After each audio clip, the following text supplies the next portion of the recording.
Okay, so let's get started. Um, I've had a very quick look at the latest batch of letters that are being sent out, and thank you very much to everyone who has shared that data with me that's on those letters. It's been very useful and very interesting. There are some rather unusual numbers being thrown around, so hopefully we can go through this and look at what the options are and what I can help you figure out. If any of you have got that data, you've had the letters, and you're happy to share it with me, please do use the form link. Put it in the comments column of this live session. If you fill in that data, then it'll give me a better idea, if I get more of them, about what's actually happening and where the numbers are going. This letter is all to do with people who bought one of the flexibilities in the career average scheme between April 2015 and March 2022. That's in the remedy period.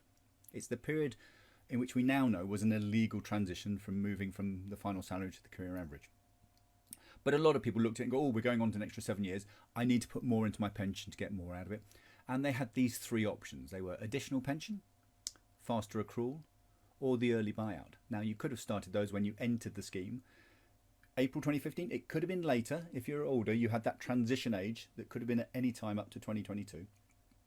But you could have bought them in this period that's now in question. Now, that career average scheme is triggered at your state pension age. So it's set as a normal retirement age as your state pension age. For most of us at the moment, that's an age of 67. So I'm going to be dealing with 67, but bear in mind that your state pension age could be different. You might be 65 all the way up to 68. Now, the problem here is that when they say we're going to cancel the career average scheme, we're going to put you back in the final salary scheme, you don't have the same three options. When we look at the options, you've only got one option in the final salary scheme for putting in extra pension, and that is additional pension. So they're looking at all three of those options that they gave you in the career average scheme, and they're saying, well, what happens if we convert that to additional pension, the only thing that's available in the final salary scheme?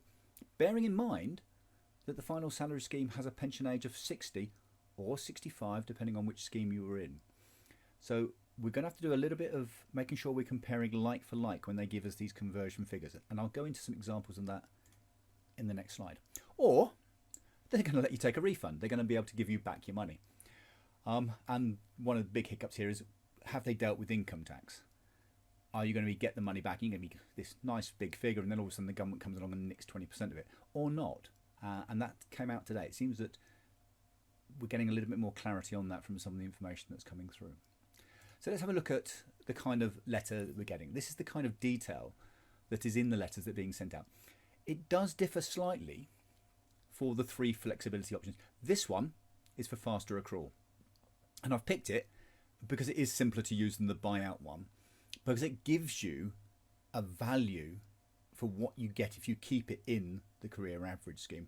Whereas the buyout one kind of just says, oh yeah, but we'll apply the buyout when you come to retire. So it's a little bit harder to track down what the actual comparative values are. Now, let's start with what you paid. Got the figure at the top here. This example, and I've changed it slightly to anonymise it. This example, the person paid $3,300. Now, you can go back and check this if you go back to your statements and you've got all those information. It's not very easy, and I have some examples where this is clearly wrong. The worst one so far is a classroom teacher. An ordinary classroom teacher on the £40,000 to £45,000 salary range is supposed to have made, on faster accrual, extra contributions of over £130,000. There is no way. I mean, if you're buying additional pension, that might be possible. But for faster accrual, it's impossible because you're only paying an extra percentage on your salary. And she would have had to virtually hand over her entire salary for 3 or 4 years in order to get that kind of extra contribution. So it's nonsense. So worth taking some of these with a pinch of salt and checking what you've got. But anyway, that's the amount that you paid in for this. So that's what you put into the scheme at the time. Now the three options. Option 1 is where you opt to keep the pension in one of the scheme or in the other scheme. You can convert it to the final salary scheme, and in this case they're saying we'll give you £250 in the final salary scheme, or you can keep it in the career average scheme. Now this is quite strange. I look at these figures and saying, well, you're getting slightly less keeping it in the career average scheme, And don't forget, the career average scheme is based on taking it at 67. Now, I always knew, or I did work, I didn't know, I worked out that the additional pension offer is better and cheaper than the final salary scheme. But there is a hiccup in there, and we might come into that a bit later. So the first option is to say, I don't want the money back, I want to carry on using it for what I did spend it on in the first place. And in this case, it looks like they're getting a better deal. Instead of £220, you're getting £250, and you're going to be able to take it 7 years earlier. So that sounds like a very good deal. Or you can take option 2. You can take option 2, and option 2 is a straightforward refund of your money. Here they're offering you £3,600. Now in this case, you paid in £3,300 and they're offering you £3,600, which is about 9% more than the contributions you paid. And it was at this point I got a little bit worried. Have they taken into account income tax? Have they taken off the 20%? And it does look like that's the case. They take off 20% over the years, and we're talking about, the last 9 years. And then they're giving you interest on that, and therefore that's coming out as being about a 9% increase. It's not fantastic when you talk about money being invested over a gradual time over 9 years, but I have seen some very bizarre figures, some where the refund is 20 to 30% higher than the amount of money you paid in, which is strange, and others where it's 30% lower. Now a lot of that could be down to the way in which your income tax is calculated. If you're a higher income tax rate payer and it was in the pension, it was in the teacher's salary, they may well have taken account of it. But if it's something other than 9%, and 9% is the one I've seen most common, I've seen a few of these now, and the most common is to see there's a 9% increase between the contributions and the refund being offered. If it's something else, then you probably want to get a little bit of more information from TPS, ask them for a breakdown of how they've got that. So do not assume they've got the figures right. Option 3, oh yeah, we're not quite sure how the taxman's got it. It does appear from the other data I got recently that the taxman has taken his 20% off of that. So just keep an eye on what those figures are. If you're in a 40% bracket, that's going to cause you a major headache. And to be honest, if you're in a 40% tax bracket, taking a refund is probably not a good idea if you're going to have to shovel twice the amount to the taxman. Option 3, this is where you get to keep the extra pension only if you stick with the career average scheme. If you say, I want a refund when I get to retirement, and this is, you get this where you're kind of deferring the answer to when you go to retirement. When you come to retire, if you choose the final salary scheme at that point, they will then give you the refund plus some interest, minus income tax, but plus some interest. But you will get to keep the career average. If you go into the career average scheme, you will carry on with that pension. So how do you work out what to do? Now, remember, I'm only an ex-teacher. I'm not a financial advisor, so I cannot tell you what the best option here is. All I can do is really show you my interpretation of where the figures lead us. And to that end, let's just focus on the numbers. For a start, the amount you paid. This is $3,300. Well, in my opinion, that's completely irrelevant to the calculations. That $3,300 is in the history, it's gone, doesn't really matter anymore. It's not something you can get to use for any reason. So let's just get rid of that 3,300. That's a nonsense. What we do know, the relevant parts, are the amount they're going to give you back if you took the refund. So they're going to give you 3,600. And so if you don't take it, then that's what you're spending now. That's the amount you're going to pay over. You're handing over and saying, I'm swapping my 3,600 promise for something else. And so you're spending that money. So I'm going to ignore options 2 and 3 because we're talking there about taking the refund, and that's really what we're going to compare. So let's get rid of options 2 and 3 and just look at option 1 and the value we would have under the 2 pension schemes. Because once you've decided which of these is best, or if both of them are better, at that point you can then say, well, do I want the refund on part of it? Do I want to keep both of them? Do I want to keep my options open at that point? So let's have a look at the next section. Firstly, and this comes back to that pension age, if we're talking about the difference of 7 years, we want to be comparing like for like. 7 years earlier in the final salary scheme, if you take that 7 years earlier, you're going to get to keep more than if you take the career average scheme at the same age. Now, generally speaking, the difference between them, 7 years, is about 30%. Now, if you took it at 55, you get a reduction on both. but the reduction for the career average is about 30% more. Take it at 60, it's about a 30% difference all the way through those sort of early ages. And therefore that career average 220 per year at 60 drops in value to 154. In this case, it's very clear that the converted figure is much better value. It's much better value than what you had previously from buying the faster accrual in this example. Got to do your own numbers. And therefore we're going to focus just on the final salary figure.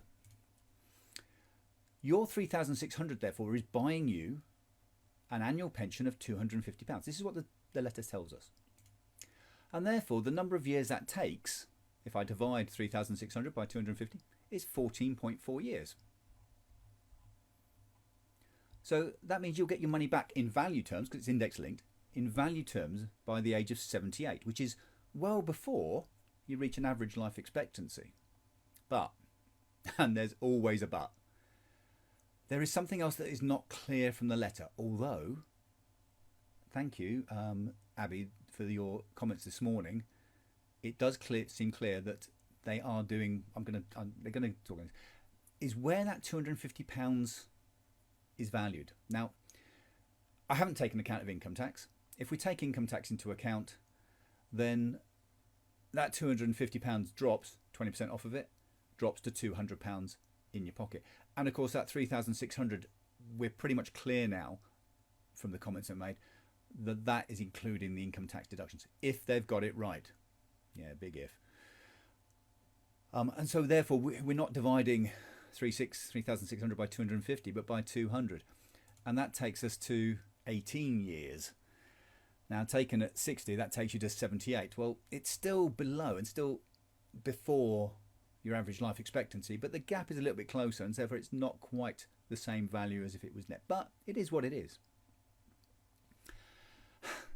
The one thing we're not clear about though is this £250, this £200 of worth of additional, is that the value it has now in 2024, or is it how much it would have been had you started buying this back in 2015? And this can have a massive impact on the calculations. It can have a massive impact on the calculations because of inflation. And thank you to Abby, we're pretty certain now, I'm pretty certain in my own mind, that this is the figure that is going to be put in place at the time you bought it. So if you started faster accrual in April 2015 and they're offering you this now, we're talking about that having a value as it was back in 2015. If we took it as the letter doesn't really imply, so that's how much they're offering you now, then in 2024, if they're saying it's £200 now, that's not great. But if we say that value is we're going back to 2015, then that £200 they're offering you has got a whopping 31.8% increase because of inflation.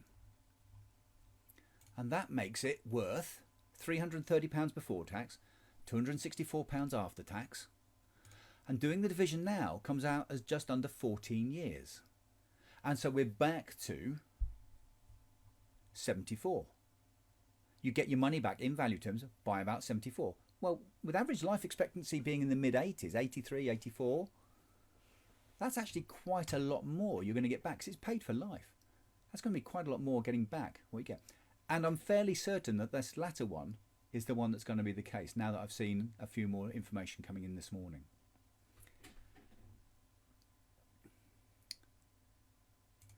So, there are some questions that still remain to be answered. Some of them we're guessing at, and I don't like guessing when we're dealing with people's futures. So I would like anybody who's had these letters to go back and complain and send in letters to the TPS saying, we need some more clarity on this. What is the situation with income tax? Does the refund account for the income tax? Does any interest that's been added to that have income tax accounted for it? When the letters went out for the buyout, they said, yes, we've accounted for the income tax on your contributions, but any interest you pay, you're going to have to pay income tax to HMRC on that. So we do need to get absolute clarity on what is the situation with income tax on the refund matter. We also need to know what year the valuation of the money they're offering you is based in. Is that £250 that they're offering you in additional pension, the additional pension figure, is that their value now in 2024?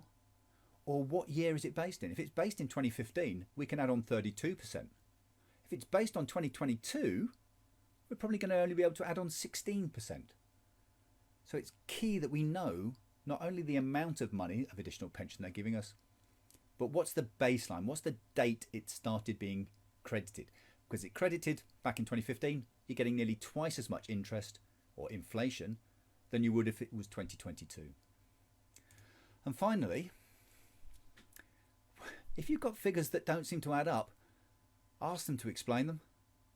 Because I've seen this example from one person. One person had these two figures. One was for the career average additional pension. One was the career average faster accrual. They made very similar contributions. I mean, there's about £3,000 difference in the contributions.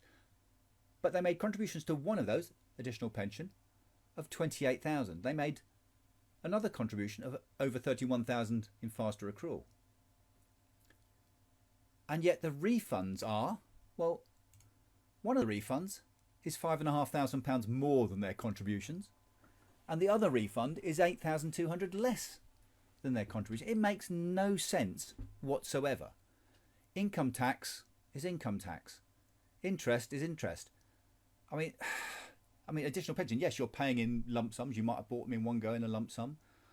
So there may be something to do with income tax going on there, but it's not clear. And go back to TPS and get them to explain these figures. And the more of us that do that, the more likely they're going to say that, oh, we're not being very clear in our communications. No surprise. And maybe they'll do something about it. Right, that's really the end of the presentation I've got. So let's have a look now at the questions. And just give me a sec while I flick onto the question slides and see what we've got here.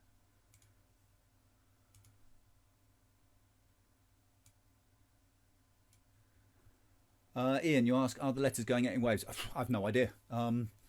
It would appear not. From what I've seen people getting them. I mean, first of all, we had the ones with overtime and excess service. That group went out first, and they were fairly simple because they were about having a refund or not, and having a refund now or later rather. These ones all seem to be due with the flexibility. So that's the buyout, the additional pension, and the faster accrual. And it doesn't seem to be any difference which you're going with. So I've seen them from all of them. So no, I'm not seeing anything any different there for anybody else. Abby, thank you for your thumbs up. Yeah, your information this morning was very handy. Thank you very much. Ian asks again, would this additional pension also increase the tax-free lump sum? No. The additional pension in the final salary scheme is added on. It's to the pension, the annual pension. It doesn't have any impact on the automatic lump sum.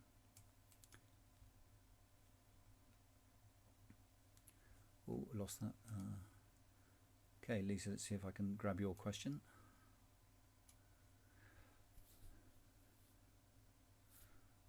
Interesting. Get a white screen. Let's try that again. Is it correct that if I die before retirement age, then I will lose the extra money I've paid in through faster accrual?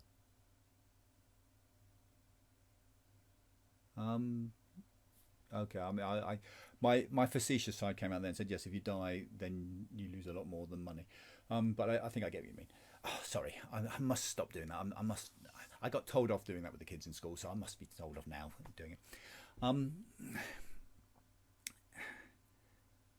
When you pay money into the scheme, you're buying a promise to pay you a pension. If you die, then your pension dies with you. So yes, that money has gone. However, you do have things called survivor benefits, and what can be passed on to your partner, spouse, and any dependent children. Money that's added in the faster accrual and additional pension all form part of the survivor's pension as well. Not the full amount. They will get 37.5% of a career average, and they'll get 50% of the additional pension if, when you go for additional pension, you say you want to buy the family benefits. Now, family benefits, if you want to buy the family benefits, it's usually £100 or £200 more. It's a good point though. Hadn't realised that. They've not told us if the family benefits you buy here are the ones with family benefit. Sorry, the additional pension you buy here are the ones with family benefits. Glasses are screw. Or not. That's one to ask as well. But no, it will go into your pension and to survivor's pension if that applies to you. The one that you don't get any benefit from, and your partner and spouses and children do not get any benefit from, is early buyout. Early buyout makes no difference because when you die, the survivor's pensions are based on the full pension anyway, not the reduced one you'd get for taking it early.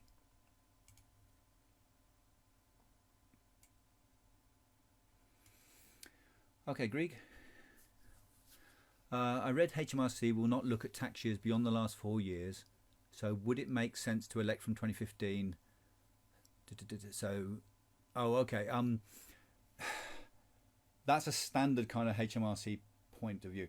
The legislation that's governing this remedy period, and it goes on to all public sector factors, has overridden that kind of opening up back tax years.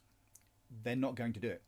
And it's one of those elements that the TPS don't seem, or hadn't seemed, to have taken account of. They must, under the legislation and the regulations, account for income tax in the refunds and the amounts they want to charge you if you owe them money. That's all done to avoid putting undue burden on HMRC to reopen old tax accounts. So it really shouldn't make any difference. Now, yeah, if you're on the cusp of changing your annual allowance in past years, then this could make a difference. And the TPS are charged with sending out new pension savings statements for anybody who goes over the £40,000 or gets to within 80% of the £40,000 limit, or £60,000 this year. And that may lead to an historical annual allowance charge. But we're talking there about, so no, you're not going to get away with or slip by on changing things to happen, made change in the past. However, it generally should work in your favour. I mean, the example I gave you just now doesn't, because strangely enough, you get more additional pension than you had faster accrual. But in most cases, you're going to be getting less because you're getting it 7 years earlier. The scheme is set up to pay you less initially. So if we're talking about additional pension, generally speaking, you're getting about 30% less in the additional pension conversion. So if you had £200 in additional pension in the career average, when you go for the swap, you'll get 70% of that 200, which is 140. And so therefore your amount of pension has dropped by £60. And if the amount of pension drops, so does the amount of annual allowance you've used. And so you're more likely to actually end up with a refund than you are going over the limit.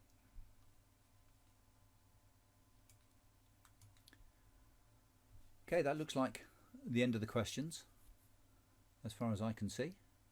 We haven't got too many people here today. I can see all of 8. But please drop any more questions into the general chat, not into this one, because what I do is I tend to lock the comments at this point, because then I know I've replied to all these ones on the live view and not having to write comments elsewhere.